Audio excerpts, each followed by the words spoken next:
Today's devotion, brokenness, the principle.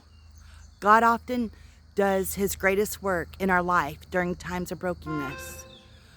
John 12:24-25. Truly, truly, I say to you, unless a grain of wheat falls into the earth and dies, it remains alone. But if it dies, it bears much fruit. He who loves his life loses it, and he who hates his life in this world will keep it to life eternal. Most of us would rather live without pain, yet God can and does a great work in our life during times of adversity. In today's passage, Jesus explains the principle of brokenness through a metaphor comparing our life to a single grain of wheat. If we hold a kernel in our hands, nothing will happen. If we carefully place it in a jar or on a shelf for safekeeping, it will just sit there. Kept in safety, the grain will remain unchanged. However, if the kernel is placed in the soil where its protective layer is stripped away, something amazing happens. Before long, a sprout will emerge and start to grow into something different, useful, and beautiful. Moreover, the new stalk will produce more grains than can be planted, and the stalks those produce will go on to do the same.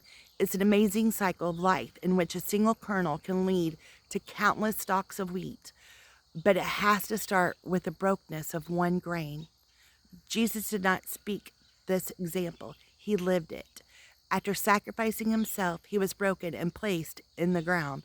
From the brokenness came a new life for us all. Isaiah 53:5. But he was pierced through for our transgressions. He was crushed for our iniquities. The chastising for our well-being fell upon him, and by his scourging we were healed. Are you feeling broken today? If so, remember God has not abandoned you. Instead, he may be leading you into a season of new growth and joy. Wow, I found that really interesting. We talk a lot about going through hurdles and the different things that life gives us. And you read this and it's like, okay, so, we have to strip away from that comfort zone. We have to just keep getting out of that comfort zone to grow and grow and grow.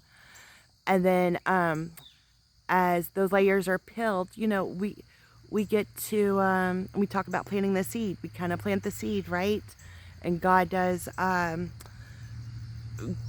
growth and everything. But I just liked that, thinking about how if we're in our comfort zone, nothing changes, we're good to go. But when we step out of that comfort zone, we grow and we do many more things. It becomes beautiful. And it's so hard to get out of your comfort zone. As I'm changing things in my life, it's like, oh, but I'm used to doing this, and it is scary. But this devotion really spoke to me about it's okay to get out of that comfort zone, for sure. I don't know, how do you feel whenever you have to step outside of your comfort zone? Do you get nervous? Or do you sometimes feel like, okay, I'm not, what was the question they asked? Because I was thinking about that. Oh, are you feeling broken today? A lot of times I do feel broken. It's like, am I worthy, or am I able to do this? That just gives a lot of encouragement. I just thought this was very encouraging today. All right. Hope you all have a wonderful Sunday. Remember, God loves you.